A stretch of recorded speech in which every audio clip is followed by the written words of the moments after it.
Pada video ini kita akan melanjutkan materi kita, yaitu tentang elemen yang lain di dalam HTML. Nah, kali ini kita akan bahas satu elemen yang cukup sering digunakan juga, yaitu elemen image atau gambar. Nah, image atau gambar ini salah satu media yang penting sekali di halaman web. Kenapa? Karena jarang sekali kalau kita lihat sekarang web tanpa gambar gitu, hanya tulisan saja gitu, sangat jarang gitu. Paling tidak ada logo lah gitu kan, yang dibuat juga berupa gambar sebenarnya. Nah, elemen gambar di dalam HTML itu bisa kita masukkan itu dengan menggunakan tag img. Jadi ada tag img ini tagnya nih, img. Nah, agar bisa masuk ke dalam web browser, tab img ini perlu beberapa atribut yang nantinya akan kita bahas gitu. Ada beberapa atribut pendukungnya. Dan tag img ini dia termasuk dalam inline level element. Jadi dia akan ikut saja di mana dia ditempatkan nantinya. Jadi menyesuaikan ya kan. Dan dia tidak memerlukan tag penutup. Jadi dia void element ya. Jadi dia tidak perlu backslash img lagi. Jadi langsung aja gitu.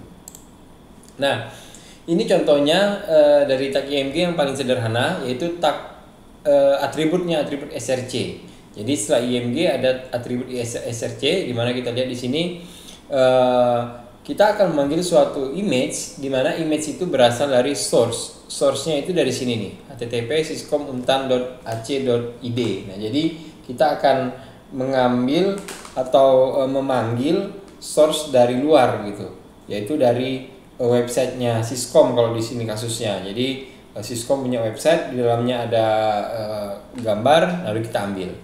Oke, kita coba ya. Ini kita copy. Oke, saya belum buka Visual Studio-nya. Oke. Nah, kemudian ini kita kopikan gitu kan ke dalam Visual Studio Code kita. Kita buat baru. Misalnya di sini namanya coba gambar gitu ya. .html. Oke, saya kopikan di sini.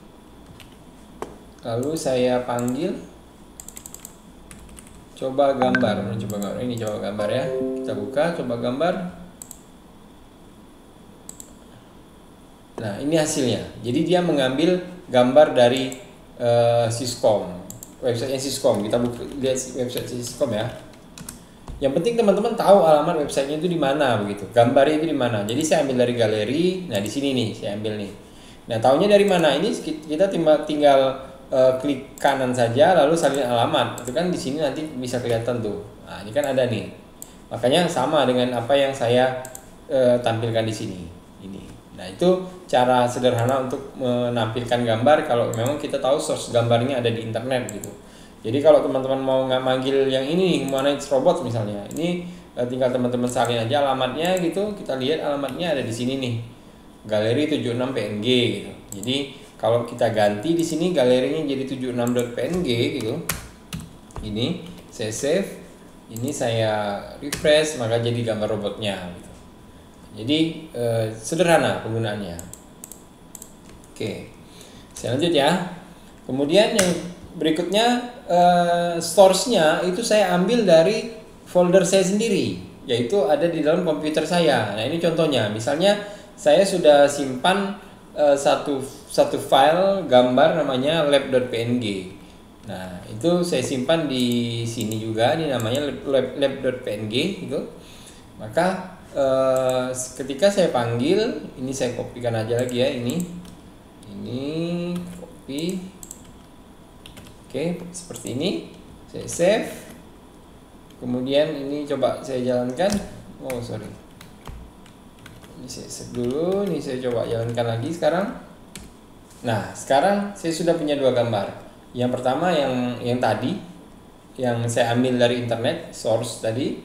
Yang kedua, saya ambil langsung dari tempat saya atau di direktori komputer saya. Nah, itu dengan src-nya langsung nama filenya. Dengan catatan filenya ada di folder yang sama dengan file ini gitu. Jadi file gambarnya ada di folder yang sama dengan file kita ini. Nah, itu cara yang kedua. Nah, kemudian selain src, tag image itu ada juga atribut ALT atau alternate text namanya. Ini dia fungsinya agar website kita itu bisa memberikan keterangan untuk apa. Kadangkala ada gambar itu tidak bisa ditampilkan, misalnya jaringannya lelet nih, lemot gitu, akhirnya gambar nggak keluar, maka paling tidak ada tulisan yang muncul.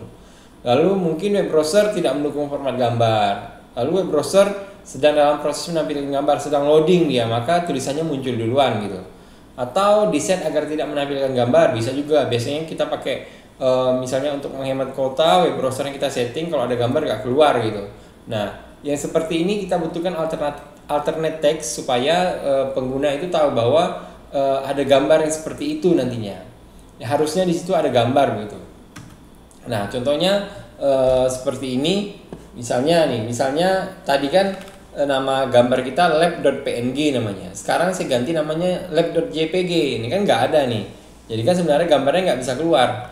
Nah, kita maunya ada alternate text yang muncul di sana, gambar lab syscom namanya. Jadi coba kita copy gitu di sini, paste, ini saya refresh. Nah, kan gambarnya nggak muncul. Kenapa ya? Memang gambarnya nggak ada karena namanya lab.jpg, nggak ada lab.jpg, adanya lab.png. Nah, ketika saya panggil gitu gambarnya yang muncul, tapi karena ada alternate textnya, maka muncullah alternate textnya ini. Jadi, oh ini nih ada gambar, sebenarnya gambarnya apa? Gambar lab syscom. Itu untuk memberitahu user gitu. Kalau sampai gambarnya tidak muncul, gitu. Itu atribut ALT ya, alternate text gitu. Oke, kemudian ada atribut berikutnya adalah atribut height and width. Jadi ada atribut tinggi dan lebar. Nah, biasanya untuk atribut tinggi dan lebar ini dia menggunakan satuan pixel. Jadi pixel itu satuan di dalam image biasanya. Satu pixel itu satu titik biasanya. Nah, ada juga mereka menggunakan persentase. Misalnya gambar asli itu 100%. Misalnya kalau kita mau kecilkan 50%, ya kita tinggal bilang atau kita tinggal masukkan persentasenya 50%. Nah, baik atribut height maupun width ini dia bisa digunakan secara terpisah atau sama-sama. Maksudnya kita mau height sendiri, width sendiri, atau sama-sama bisa. Nah, jika kita buat terpisah, misalnya kita hanya atur height-nya saja. Misalnya gambarnya awalnya tingginya itu 400 pixel gitu, lebarnya sama 400. Maka ketika kita hanya atur height-nya, itu misalnya height-nya kita atur jadi 200 misalnya, maka si width-nya itu biasanya akan ikut menyesuaikan itu. Jadi dia akan ikut jadi 200 juga. Jadi proporsinya akan tetap dijaga supaya gambarnya tidak jadi aneh. Nah, kecuali teman-teman memaksa nih, height-nya kita jadikan 200, width-nya tetap jadi 400 gitu. Nah, itu tetap akan muncul 200 kali 400 gitu. Tapi gambarnya pasti akan jadi aneh. Nah, ini contohnya. Misalnya gambar lab tadi ya, kita munculkan gitu. Jadi kalau gambar yang aslinya itu kan tadi seperti ini.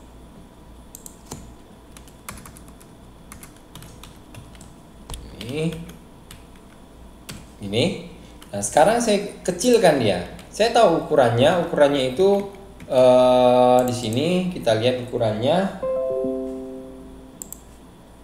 Ukurannya adalah 800 kali 537. Nah, sekarang saya mau jadikan dia separuhnya gitu. Saya buat dia 400 kali 264 misalnya kayak gitu. Maka ya jadinya seperti ini gitu. Ya proporsinya semakin kecil. Nggak bisa nggak Pak? Saya paksa jadi 400 kali 537 tadi ya. 537 ya bisa aja gitu. Jadinya seperti ini gitu, proporsinya.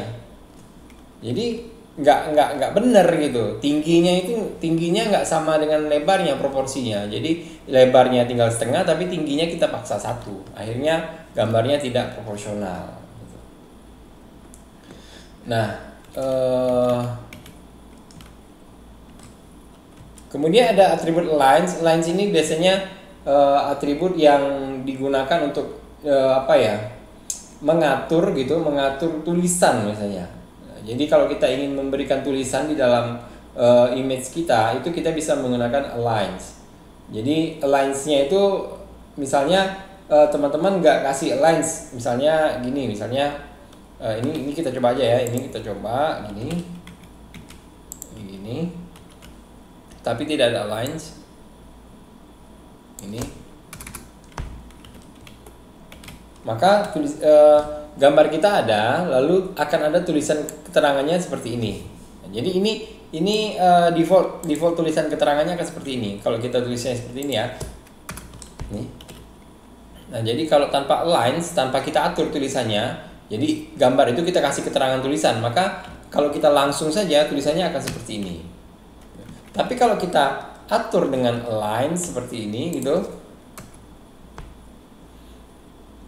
align, bisa nggak ya Mas ya? Dia harusnya, sebentar kita lihat dulu. Ini kok warnanya merah ya? Coba kita buat medium. Ini sama juga ya. Kalau right, harusnya dia pindah nih gambarnya. Oke, masih bisa. Jadi dengan line sini kita bisa atur gambarnya itu di sebelah kanan, misalnya tulisannya sebelah kiri, kayak gini tadi.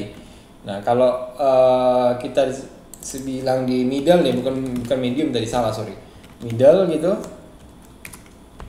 Nah, gambarnya itu akan tulisannya akan di tengah seperti ini. Jadi dia mengatur tulisannya. Itu fungsinya align. Nah, namun memang align sini adalah atribut yang sudah deprecated sebenarnya. Jadi memang sudah usang gitu. Jadi memang nanti banyaknya di CSS sih seperti ini. Jadi kalau di CSS kita bisa pakai property float, vertical lines namanya. Jadi float, dia pakai float, nanti ada vertical lines segala macam. Jadi memang akan banyak di tampilan itu ada di CSS nantinya, ya, tambahan-tambahannya gitu. Nah, namun sekali lagi ini karena ini dasar HTML, jadi kalian wajib tahu juga gitu seperti apa HTML itu. Nanti kalau kita langsung ke CSS teman-teman bingung juga nantinya bagaimana awalnya seperti apa begitu. Nah, mungkin ini materi terkait dengan image sedikit saja memang, karena tidak usah terlalu banyak, supaya teman-teman tahu aja cara manggilnya, cara ngaturnya sedikit gitu. Nanti tinggal kita explore aja, teman-teman bisa explore sendiri bagaimana pengembangan dari penggunaan elemen image ini. Oke, mungkin sekian penjelasan terkait dengan image elemen. Nanti teman-teman bisa explore dari materi-materi atau sumber-sumber yang lain, itu nggak masalah. Ada banyak memang eksplorasi dari image ini. Oke, saya rasa cukup. Terima kasih.